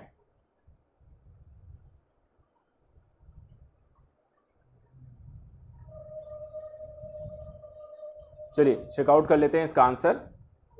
देखिए आंसर है आपका डी है, ठीक है। यहाँ पे एशिया प्रशांत के लिए संयुक्त राष्ट्र आर्थिक सामाजिक आयोग एशिया प्रशांत क्षेत्र के लिए संयुक्त राष्ट्र एक क्षेत्रीय विकास शाखा है, और साथ ही साथ देखा जाए तो इसमें 53 आपके सदस्य देश, 9 एसोसिएट सदस्य यहाँ पर हैं। भारत भी इसका एक सदस्य है, था कथन 1 आपका सही है। ओवरऑल देखा जाए इसकी स्थापना हुई थी 1947 में और इसका मुख्यालय है थाईलैंड बैंकॉक में। डिजिटल और सतत व्यापार सुविधा वैश्विक सर्वेक्षण 2021 प्रत्येक 2 वर्ष में यहाँ पे आयोजित किया जाता है, और इसमें विश्व व्यापार संगठन के व्यापार सुविधाओं में शामिल 58 व्यापार सुविधाओं का आकलन करना शामिल है। अतः कथन 2 भी यहाँ पर सही है। 2 सही हो गए हैं, तीसरा बाकी है चेक करना वो सही है कि नहीं। उससे पहले यहाँ पर और चीज़ जान लीजिए। देखिए इसमें 58 उपायों में इंटरनेट पर मौजूदा आयात निर्यात नियमों का प्रकाशन, जोखिम प्रबंधन, टैरिफ वर्गीकरण पर अग्रिम निर्णय, आगमन पूर्व प्रसंस्करण, स्वतंत्र अपील, शीघ्र शिपमेंट, स्वचालित सीमा शुल्क प्रणाली इत्यादि यहाँ पर शामिल हैं। किसी देश का उच्च स्कोर कारोबारियों को निवेश संबंधी निर्णय लेने में भी यहाँ पर मदद करता है। संयुक्त राष्ट्र क्षेत्रीय आयोग संयुक्त रूप से यहाँ पर डिजिटल सतत व्यापार सुविधा पर संयुक्त राष्ट्र वैश्विक सर्वेक्षण आयोजित यहाँ पर करते हैं। इसके अलावा देखा जाए तो यहाँ पे जो सर्वेक्षण हैं वो पूरे विश्व में 143 अर्थव्यवस्थाओं को शामिल किया गया है, और एशिया प्रशांत के लिए यहाँ पर UNESCAP द्वारा आयोजित इसे किया जाता है। दक्षिण और दक्षिण पश्चिम एशिया में 63% और एशिया प्रशांत क्षेत्र में 65.85% की तुलना में भारत सबसे अच्छा प्रदर्शन करने वाला देश है। भारत का समग्र स्कोर जो है वो France, UK, Canada, Norway, Finland सहित कई आर्थिक आयोग विकास संगठन के देशों से भी अधिक है, और समग्र यूरोपीय संघ के औसत स्कोर से अधिक है। अतः यहाँ पे कथन 3 भी आपका सही है। चलिए अगला क्वेश्चन। निम्नलिखित में कौन सी रिपोर्ट और सूचकांक राष्ट्रीय सांख्यिकी कार्यालय द्वारा जारी किए जाते हैं? पहला, औद्योगिक उत्पादन सूचकांक IIP, उपभोक्ता मूल्य सूचकांक CPI और आवधिक संबल सर्वेक्षण। तो नीचे दिए गए कूट का प्रयोग कर सही उत्तर को चुनिए। पहला ऑप्शन है 1 और 2 सही है, दूसरा ऑप्शन है 2 और 3 सही है, तीसरा ऑप्शन है 1 और 3 सही है, चौथा ऑप्शन है 1 2 3 सही है। तो जल्दी से बताएं इस क्वेश्चन का आंसर क्या होगा। आपके पास 10 सेकंड है इस क्वेश्चन का आंसर देने के लिए, तो जल्दी से बताएं इस क्वेश्चन का आंसर क्या है। 1 2 3 में से यहां पर ABCD में इसका राइट आंसर क्या है। राष्ट्रीय सांख्यिकी कार्यालय कौन कौन से यहां पे सूचकांक जारी करता है।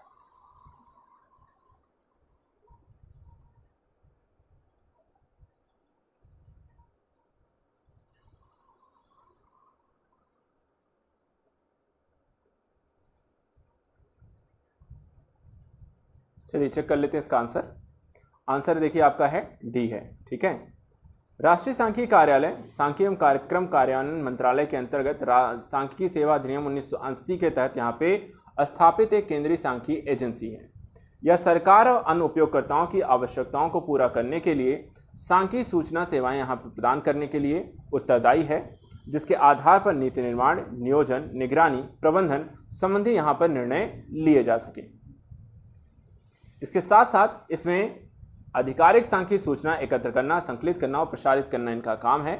देखा जाए तो NSO के द्वारा जो यहाँ पर रिपोर्ट और सूचकांक जारी किए जाते हैं उसमें आपका IIP अर्थात औद्योगिक उत्पादन सूचकांक, उपभोक्ता मूल्य सूचकांक, सतत विकास लक्ष्य राष्ट्रीय संकेतक रिपोर्ट यहाँ पर प्रगति शामिल है, आवधिक श्रम बल सर्वेक्षण अथवा विकल्प आपका डी सही है। तो ये 4 चीजें यहाँ पर इनके द्वारा जारी की जाती है।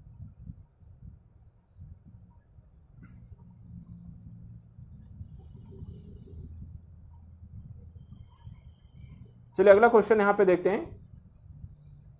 निम्नलिखित में से कौन भारत की केंद्रीकृत भुगतान प्रणाली है, यानी कि CPS है। पहला, real time gross settlement RTGS, cheque truncation system CTS, राष्ट्रीय electronic fund transfer NEFT, express cheque clearing system ECCS। नीचे दिए कूट में से सही उत्तर को चुनिए। A है केवल 1 और 3, B है 2 और 4, C है 1 2 3, D है 1 2 3 4। तो बताइए भारत की केंद्रीकृत भुगतान प्रणाली कौन सी है, RTGS, CTS, NEFT या ECCS। चलिए देखते हैं कितने लोगों को पता है केंद्रीकृत भुगतान प्रणाली। जल्दी से बताएं कि कौन सा यहाँ पर आंसर सही होगा। ABCD में इसका राइट आंसर क्या है।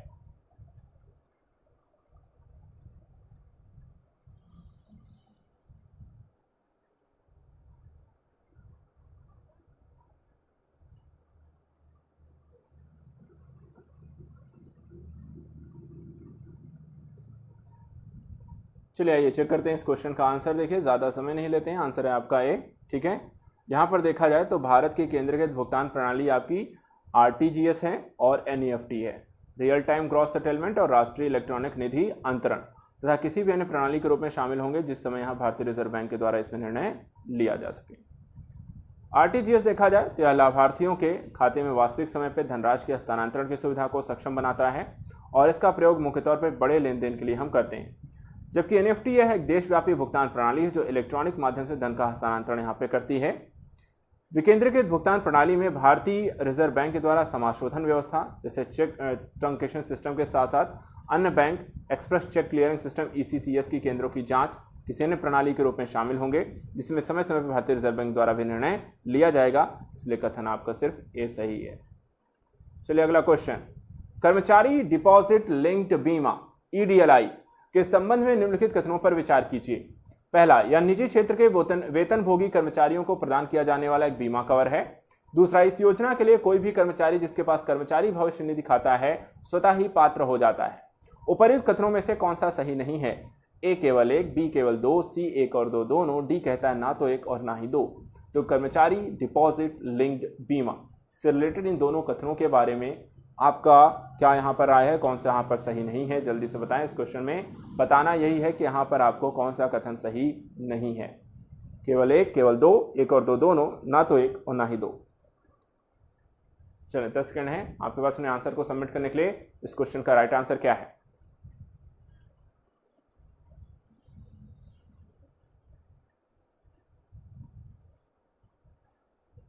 चलिए आंसर यहाँ पे चेक करते हैं। देखिए आंसर है डी, ना तो 1 और ना ही 2। कर्मचारी डिपॉजिट लिंक्ड बीमा निजी क्षेत्र के वेतनभोगी कर्मचारियों के लिए EPFO प्रदान किया जाने वाला एक बीमा कवर है। अतः कथन एक सही है। इसे 1976 में लॉन्च किया गया। कोई भी कर्मचारी जिसके पास ईपीएफ खाता है वह स्वतः ही ईडीएलआई योजना के पात्र हो जाता है, और कथन 2 भी यहाँ पे आपका सही है।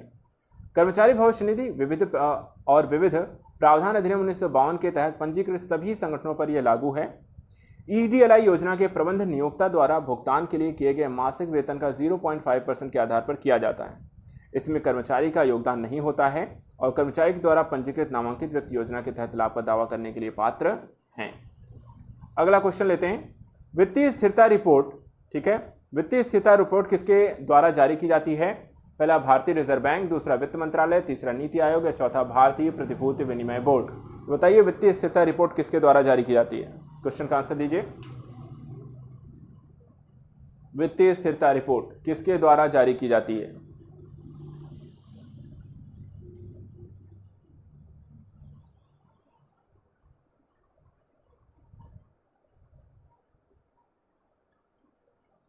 चलिए चेक करते हैं इस क्वेश्चन का आंसर। देखिए यहाँ पे ए सही है आपका, भारतीय रिजर्व बैंक के द्वारा वित्तीय स्थिरता रिपोर्ट आपको जारी की जाती है। तो आरबीआई के द्वारा अपनी वित्तीय स्थिरता रिपोर्ट का 23वां अंक जारी किया गया हाल ही में, और यह द्विवार्षिक रूप से प्रकाशित होती है। वित्तीय स्थिरता विकास परिषद आरबीआई गवर्नर की अध्यक्षता में उप समिति के द्वारा वित्तीय स्थिरता और वित्तीय प्रणाली के लचीलेपन और जोखिम के सामूहिक मूल्य को इसमें दर्शाया जाता है। रिपोर्ट में वित्तीय क्षेत्र के विकास और विनियमन से संबंधित मुद्दों पर चर्चा की जाती है, और कथन ए आपका सही है। आते हैं क्वेश्चन नंबर 50 पे। टैकथॉन 2021 निम्नलिखित में से किसका एक सहयोगी प्रयास है? पहला कौशल विकास उद्यमिता मंत्रालय, दूसरा शिक्षा मंत्रालय, तीसरा वस्त्र मंत्रालय, चौथा सूक्ष्म लघु और मध्यम उद्यम मंत्रालय। नीचे दिए कूट का प्रयोग कर सही उत्तर को चुनिए। ए है 1 और 4, बी है 2 और 3, सी है 1 2 3, डी है 2 3 4। तो यहाँ टैकथॉन यहाँ पे बताइए किसका यहाँ पर एक सहयोगी प्रयास है? 4 मंत्रालयों के नाम दिए गए हैं, आपको बताना है इसमें से कौन कौन से मंत्रालयों ने मिलकर के यहाँ पे इसे स्टार्ट किया है। जल्दी से बताएं, टैकथॉन किसका प्रयास है? किस मंत्रालय के संयुक्त रूप से ये प्रयास यहाँ पे आरंभ किए गए हैं टैकथॉन? चलिए आंसर यहाँ पे चेकआउट कर लेते हैं। देखिए आंसर है आपका डी है। ठीक है, कौन सा है यहाँ पे आंसर? डी है। हाल ही में भारत के प्रधानमंत्री ने टैकथॉन 2021 में प्रतिभागियों के बातचीत करते हुए वोकल फॉर लोकल टॉयज स्थानीय खिलौनों की ओर रुख करने का आग्रह किया। देखा जाए तो टैकथॉन पहल शिक्षा मंत्री, महिला बाल विकास मंत्रालय, कपड़ा वाणिज्य एवं उद्योग मंत्रालय, सूक्ष्म लघु मध्यम उद्यम मंत्रालय, सूचना एवं प्रसारण मंत्रालय, तकनीकी शिक्षा के लिए अखिल भारतीय परिषद के द्वारा की गई एक पहल है। भारतीय मूल्य प्रणाली के आधार पर नवीन खिलौनों की अवधारणा विकसित करना, बच्चों में सकारात्मक व्यवहार अच्छे मूल्यों को यह बढ़ाएगा और भारत को यह एक वैश्विक खिलौना विनिर्माण केंद्र के रूप में बढ़ावा देगा। अतः विकल्प डी यहाँ पर आपका राइट आंसर। चलिए अगले क्वेश्चन की ओर आते हैं। निम्नलिखित कथनों पर विचार कीजिए। पहला, सामाजिक उद्यम एक लाभांश है जो गैर लाभांश भुगतान करने वाली कंपनी ने किसी एक विशिष्ट सामाजिक समस्या को संबोधित करने के लिए स्थापित किया हो। दूसरा, संघीय बजट 2019-20 में सोशल स्टॉक एक्सचेंज को गठित करने का प्रस्ताव रखा गया है। और तीसरा, इस पहल का उद्देश्य इक्विटी या ऋण या म्यूचुअल फंड के माध्यम से पूंजी निर्माण कार्यों में संलग्न सामाजिक और स्वैच्छिक संगठनों की यहाँ पे सहायता करना है। उपर्युक्त कथनों में कौन सा सही है? ए केवल 1 और 2, बी यहाँ पर 2, सी केवल 3 और डी 1 2 3। तो बताएं यहाँ पर सामाजिक उद्यम, सोशल स्टॉक एक्सचेंज और इससे रिलेटेड यहाँ पे कौन सा कथन आपका सही है? पहला, दूसरा या तीसरा या तीनों या इनमें से कोई भी, यहाँ पर 2 कोई भी एक। जल्दी से बताएं इस क्वेश्चन का राइट आंसर क्या होगा। 10 सेकंड है आपके पास इस क्वेश्चन का आंसर देने के लिए। जल्दी से बताएंगे इस क्वेश्चन का आंसर क्या है।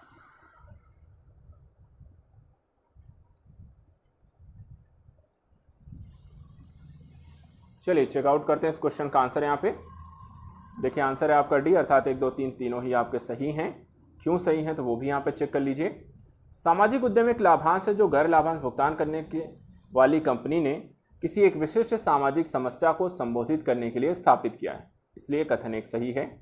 दूसरा, कहा गया कि संघीय बजट 2019-20 में पूंजी निर्माण के लिए सामाजिक उद्यम, स्वैच्छिक कल्याणकारी संगठनों को सूचीबद्ध करने के लिए हमने यहाँ पे एसएससी यानी कि सोशल स्टॉक एक्सचेंज को एक मंच के रूप में गठित करने का प्रस्ताव रखा गया। कथन 2 भी यहाँ पे सही है।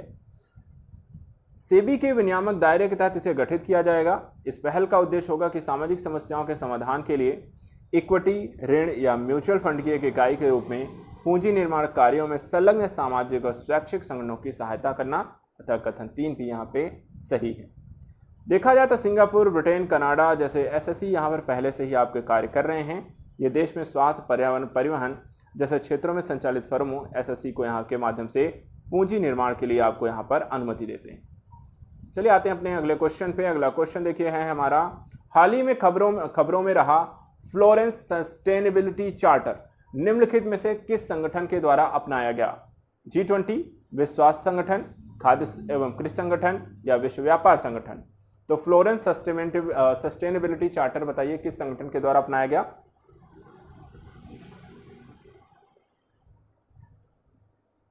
जल्दी से इस क्वेश्चन का यहाँ पे आंसर दीजिए। इस क्वेश्चन का राइट आंसर क्या है?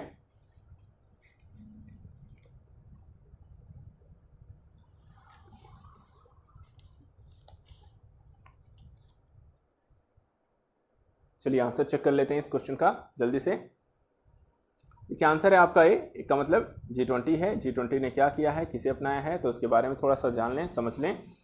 देखिए हाल ही में भारत के कृषि मंत्री ने G20 कृषि मंत्रियों के सम्मेलन में आभासी में वर्चुअल तरीके से संबोधित किया है और यह अक्टूबर 2021 में इटली के द्वारा आयोजित किए जाने वाले G20 लीडर समिट 2021 के हिस्से के रूप में संपन्न होने वाली मंत्री स्तरीय बैठकों में से एक है। G20 कृषि मंत्रियों ने फ्लोरेंस सस्टेनेबिलिटी चार्टर नामक एक अंतिम यहाँ पे वक्तव्य पर हस्ताक्षर किए हैं। साथ ही यह जानकारी साझा करने, स्थानीय ज़रूरतों के अनुकूल आंतरिक उत्पादन क्षमता विकसित करने में मदद करने हेतु खाद्य एवं कृषि पर G20 सदस्यों, विकासशील देशों को सहयोग को मजबूत करने, कृषि एवं ग्रामीण समुदाय के बीच लचीलेपन और रिकवरी में यहाँ पर आपका योगदान देगा। कथन ए इसलिए सही है G20। चलिए अगला क्वेश्चन, मेथनॉल अर्थव्यवस्था कार्यक्रम हाल ही में चर्चा में रहा, इसे निम्नलिखित में से किस निकाय या मंत्रालय द्वारा लॉन्च किया गया? ए है नवीन और नवीकरणीय ऊर्जा मंत्रालय, बी है UNFCCC, सी है कि कृषि और किसान कल्याण मंत्रालय और डी है नीति आयोग। तो मेथनॉल अर्थव्यवस्था के बारे में बताइए किस निकाय या मंत्रालय ने इसे लॉन्च किया है? जल्दी से बताइए इस क्वेश्चन का राइट आंसर यहाँ पे क्या होगा? मेथनॉल अर्थव्यवस्था। 10 सेकंड है आपके पास, क्वेश्चन का आंसर दीजिए। मेथनॉल अर्थव्यवस्था किसके द्वारा लॉन्च किया गया? कौन सा मंत्रालय है या कौन सा आपका निकाय है?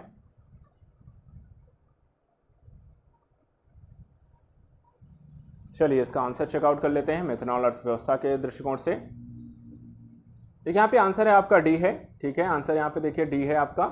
नीति आयोग के मेथनॉल अर्थव्यवस्था के कार्यक्रम का उद्देश्य भारत के तेल आयात बिल, ग्रीन हाउस गैस उत्सर्जन को कम करना, कोयला भंडार और नगर पालिका के ठोस अपशिष्ट को यहाँ पर मेथनॉल में परिवर्तित करना है। इस कार्यक्रम के हिस्से के रूप में भेल यानी 1.2 TPD यानी कि फ्लूइडाइज्ड बेड गैसीफायर का उपयोग कर उच्च राख वाले भारतीय कोयले में से 0.25 TBT यानी टन प्रतिदिन मेथनॉल बनाने की सुविधा को सफलतापूर्वक यहाँ पे प्राप्त कर लिया है। मेथनॉल देखा जाए तो एक कम कार्बन हाइड्रोजन वाहक ईंधन है जो उच्च राख कोयले, कृषि अवशेषों, थर्मल पावर प्लांटों से कार्बन डाइऑक्साइड और प्राकृतिक गैस यहाँ पर उत्पन्न होता है। देखा जाए तो COP21 जो पेरिस समझौते हेतु भारत की प्रतिबद्धता को पूरा करने के लिए सबसे अच्छा मार्ग भी हो सकता है और इसलिए यहाँ पे आंसर है आपका डी। अगला क्वेश्चन, निम्नलिखित कथनों पर विचार कीजिए। पहला, रक्षा परीक्षण अवसंरचना योजना यानी कि DTIS में विश्व बैंक के सहयोग से ग्रीनफील्ड रक्षा परीक्षण अवसंरचना सुविधाएं स्थापित करने की परिकल्पना की गई है। दूसरा, मेक इन इंडिया पहल के तहत सरकार ने उत्तर प्रदेश और तमिलनाडु में रक्षा औद्योगिक गलियारे की स्थापना की घोषणा की है। उपर्युक्त कथनों में से कौन सा सही है? ए केवल 1, बी केवल 2, सी 1 और 2 दोनों, डी ना तो 1 और ना ही 2।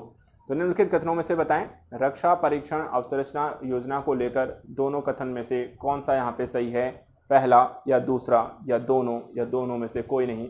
जल्दी बताएं, इस क्वेश्चन का आंसर दीजिए।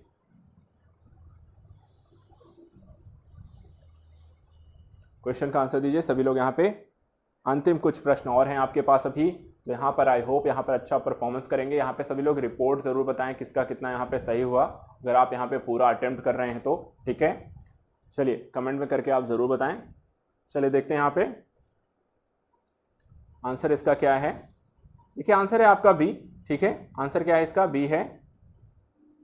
भारत सरकार ने घरेलू रक्षा और एरोस्पेस निर्माण को बढ़ावा देने के लिए रक्षा परीक्षण अवसंरचना योजना शुरू की है। इसमें 6 से 8 ग्रीनफील्ड रक्षा परीक्षण अवसंरचना सुविधाओं की स्थापना की परिकल्पना की गई है, जो रक्षा और एरोस्पेस से संबंधित यहाँ पर जुड़े हैं, उनके लिए यहाँ पर उत्पादन के लिए आवश्यक है। इसके अलावा इसमें निजी उद्योग के साथ साझेदारी परीक्षण सुविधाएं स्थापित करने की परिकल्पना भी की गई है, इसलिए यहाँ पे कथन 1 आपका सही नहीं है। इस योजना में ही यहाँ पे देखिए तो अनुदान सहायता के तौर पे 75% सरकारी वित्त पोषण यहाँ पे प्रदान किया जाएगा। परियोजना की लागत का शेष 25% यहाँ पर स्पेशल पर्पज यहाँ पर प्रपोजल यहाँ पर व्हीकल के घटकों के द्वारा वहन किया जाएगा, जिसे भारतीय निजी संस्थाएं और राज्य सरकारें इसमें शामिल हो जाएंगी। इसके अलावा देखा जाए तो इसमें मेक इन इंडिया के तहत भारत के देश के यहाँ पे रक्षा और एरोस्पेस क्षेत्र में आत्मनिर्भरता को कम करेगा और विनिर्माण के हेतु यहाँ पर देखा जाए तो विकास को उच्च प्राथमिकता भी इससे प्राप्त होगी। भारत में देखा जाए तो ऐसे ही यहाँ पर एक उत्तर प्रदेश, दूसरा तमिलनाडु में रक्षा उद्योग गलियारे को स्थापित करने की घोषणा की गई है, अतः कथन 2 यहाँ पर आपका सही है। नवाचार प्रौद्योगिकी विकास को बढ़ावा देने, भारतीय उद्योग एरोस्पेस रक्षा क्षेत्र में निवेश को प्रोत्साहित करने के लिए संशोधित मेक 2 प्रक्रियाएं, रक्षा उत्कृष्टता के लिए नवाचार, आईडेक्स और रक्षा निवेशक सेल की यहाँ पर स्थापना जैसी कई पहले यहाँ पर ऑलरेडी की गई हैं। चलिए अगला क्वेश्चन, इंफ्रास्ट्रक्चर इन्वेस्टमेंट ट्रस्ट के संदर्भ में निम्नलिखित कथनों पर विचार कीजिए। पहला, इन्हें बुनियादी अवसंरचना परियोजनाओं में निवेश के लिए छोटी रकम जमा करने हेतु डिजाइन किया गया है। दूसरा, इन्हें भारतीय रिजर्व बैंक द्वारा विनियमित किया जाता है। तीसरा, यह उच्च आय वाले व्यक्तियों के लिए उपयुक्त होती हैं। उपर्युक्त कथनों में से कौन सा सही है? ए है केवल 1, बी है केवल 2, सी है 1 और 3, डी है 1, 2, 3। इंफ्रास्ट्रक्चर इन्वेस्टमेंट ट्रस्ट के बारे में बताएं, कौन सा यहाँ पे कथन सही है? पहला, दूसरा, तीसरा। समझ के आराम से इसका आंसर दें, सभी लोग आंसर ज़रूर दें।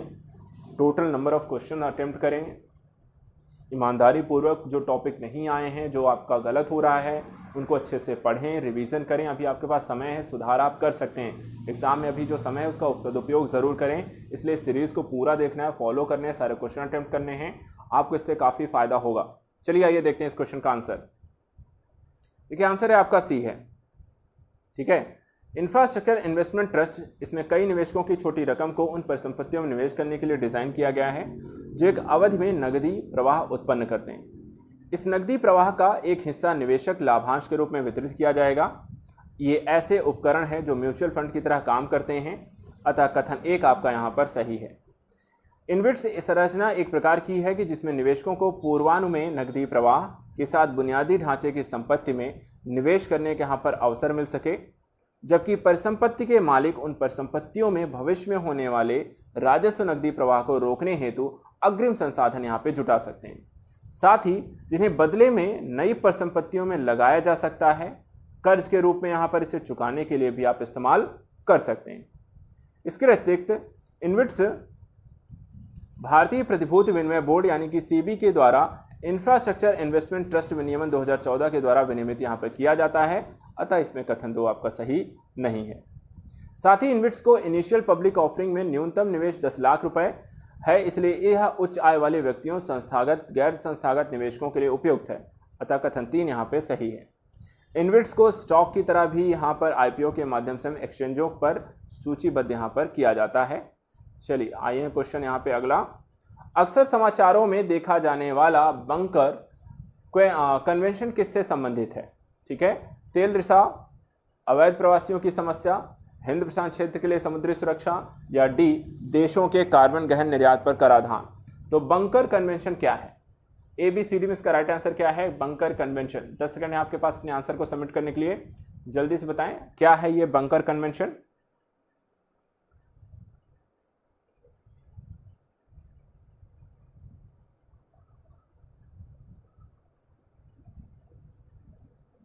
चलिए आइए आंसर चेक कर लेते हैं बंकर कन्वेंशन के बारे में। देखिए आंसर है आपका ए है, ठीक है। भारत में बंकर तेल प्रदूषण क्षति यानी कि बंकर कन्वेंशन के लिए नागरिक दायित्व अंतर्राष्ट्रीय सम्मेलन की यहां पर पुष्टि की है। कन्वेंशन जो है तेल रिसाव से होने वाले नुकसान हेतु पर्याप्त, त्वरित और प्रभावी मुआवजा सुनिश्चित करता है। साथ ही कन्वेंशन को 23 मार्च 2021 को यहाँ पर अपनाया गया था और यह 21 नवंबर 2008 को लागू हुआ। यह अंतर्राष्ट्रीय समुद्री संगठन के द्वारा यहाँ पे प्रशासित था और वर्ष 2015 में भारत ने बंकर कन्वेंशन की यहाँ पर पुष्टि की, अतः विकल्प ए यहाँ पर आपका सही है। अगला क्वेश्चन, निम्नलिखित युग्मों पर विचार कीजिए। एक तरफ आपका जीआई उत्पाद है, दूसरी तरफ क्षेत्र और राज्य हैं। भालिया गेहूं उत्तर प्रदेश, सोहराई खोवर पेंटिंग झारखंड, शाही लीची पंजाब, डिंडी गुल्लौक तमिलनाडु। उपर्युक्त युगों में से कौन सा सही सुमेलित नहीं है? ए केवल 1 और 3, बी 1 2 4, सी 2 4, डी 1 2।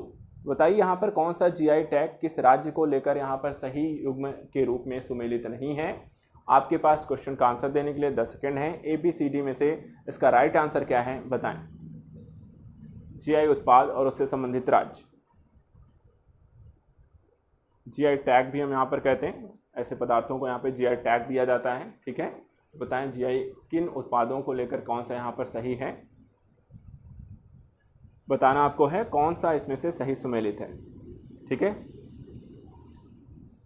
चलिए आंसर चेक कर लेते हैं। आंसर है आपका सी, अर्थात 2 और 4 यहाँ पे सही हैं। देखिए, हाल ही में जीआई को लेकर प्रमाणित भालिया किस्म के गेहूं की पहली खेप गुजरात से केन्या और श्रीलंका को यहाँ पर निर्यात की गई। गेहूं की भालिया किस्म को जुलाई 2011 में भौगोलिक संकेतक की प्रमाणीकरण यहाँ पर हुआ। यह फसल मुख्य तौर पर गुजरात के भाल क्षेत्र में उगाई जाती है, जिसमें अहमदाबाद, आनंद, खेड़ा, भावनगर, सुरेंद्रनगर, भरूच जिले शामिल हैं। हाल ही में जीआई टैग प्राप्त करने वाले झारखंड की सोहराई खोवर पेंटिंग, तेलंगाना की तेलिया रुमाल, तिरुवेटिला केरल, डिंडीगुल लॉक, कडांगी साड़ी तमिलनाडु, ओडिशा रसगुल्ला, शाही लीची बिहार आदि शामिल हैं। अतः इसमें युग्म आपका 2 और 4 सही सुमेलित हैं। अगला क्वेश्चन लेते हैं। भारतीय बीमा विनियामक प्राधिकरण यानी कि IRDAI के संबंध में निम्नलिखित कथनों पर विचार कीजिए। पहला, इसका गठन 1999 में मल्होत्रा समिति की सिफारिशों पर किया गया। दूसरा, यह एक सांविधिक निकाय है। तीसरा, इसका मुख्यालय हैदराबाद में है। उपर्युक्त कथनों में से कौन सा सही है?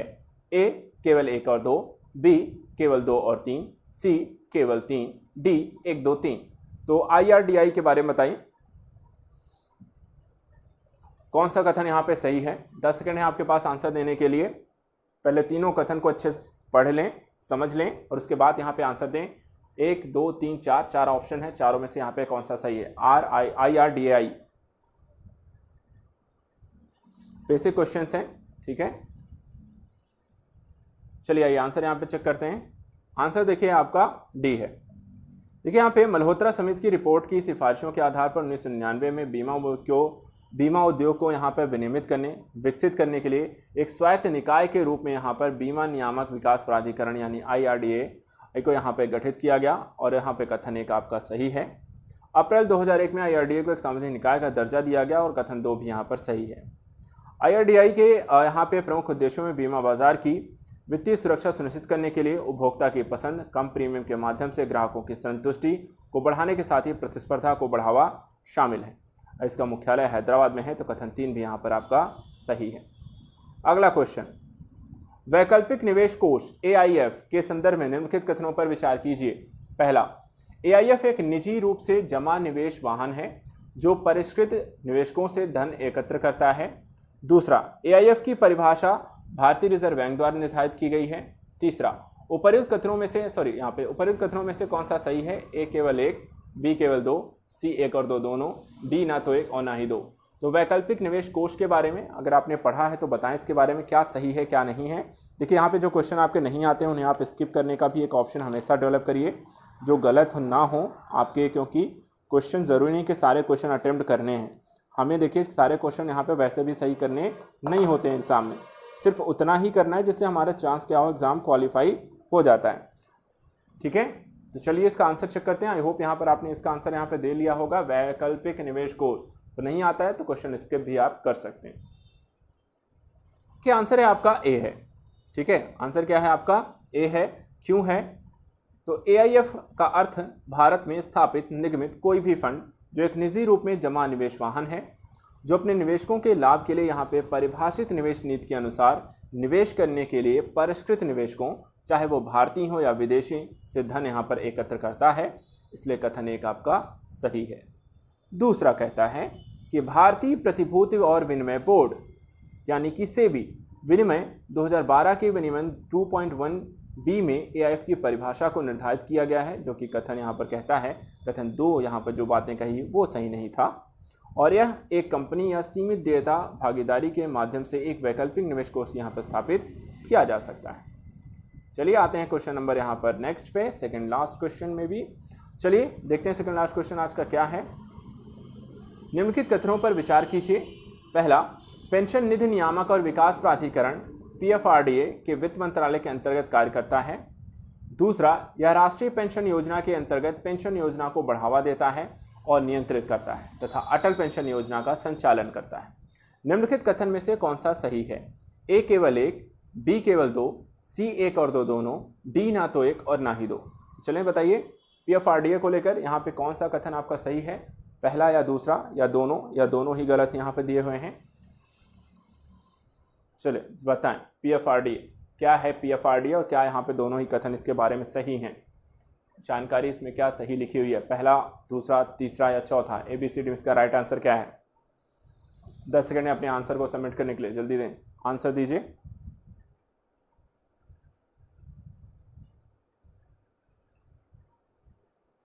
चलिए आंसर चेक कर लेते हैं। आंसर देखिए यहाँ पे है आपका C है, ठीक है। क्यों यहाँ पर आपका आंसर C है? देखिए यहाँ पे दिया गया है कि पेंशन निधि नियामक विकास प्राधिकरण राष्ट्रीय पेंशन प्रणाली को व्यवस्थित करने को लेकर उनका विनियमित करना, बढ़ावा देना सुनिश्चित करने के लिए संसद के अधिनियम के द्वारा एक वैधानिक प्राधिकरण है। यह वित्त मंत्रालय के वित्तीय सेवा विभाग के अंतर्गत काम करता है और कथन से आप यहाँ पर सही है। दूसरा, यह विभिन्न मध्यवर्ती एजेंसियों जैसे pension fund manager, central record keeping agency आदि के यहाँ पे की नियुक्ति का कार्य भी यहाँ पर करता है। साथ ही साथ यहाँ पर यह राष्ट्रीय पेंशन प्रणाली के तहत पेंशन उद्योग को विकसित करना, बढ़ावा देना, नियंत्रित करना और अटल पेंशन योजना का प्रबंधन करता है। कथन 2 भी यहाँ पर आपका सही है। आते हैं आज के अपने अंतिम प्रश्न पर। निम्नलिखित में से किनका प्रकाशन भारतीय रिजर्व बैंक द्वारा किया जाता है? पहला, उपभोक्ता आत्मविश्वास सर्वेक्षण। दूसरा, वित्तीय स्थिरता रिपोर्ट। तीसरा, परिवारों की मुद्रास्फीति अपेक्षाओं का सर्वेक्षण। चौथा, निर्यात तत्परता सूचकांक। नीचे दिए गए कूट का प्रयोग कर सही उत्तर को चुनिए। ए है 1 और 4, बी है 2 और 3, सी है 4, डी है 1 2 3। तो ये बताइए भारतीय रिजर्व बैंक के द्वारा यहाँ पर किनका प्रकाशन किया जाता है? इस तरह के भी क्वेश्चन आपको एग्जाम में आते हैं। बहुत सारी चीज़ें हैं, बहुत तरीके हैं क्वेश्चंस को पूछने के। बेसिक चीज़ें हैं, एडवांस चीज़ें हैं, थ्योरी बेसिस है, करंट टॉपिक्स हैं, स्टैटिक बेसिस हैं और ये आपको सब कुछ कवर करना होगा, तभी आप यहाँ पर अपने आप को एक बेहतर तरीके से तैयार कर पाएंगे।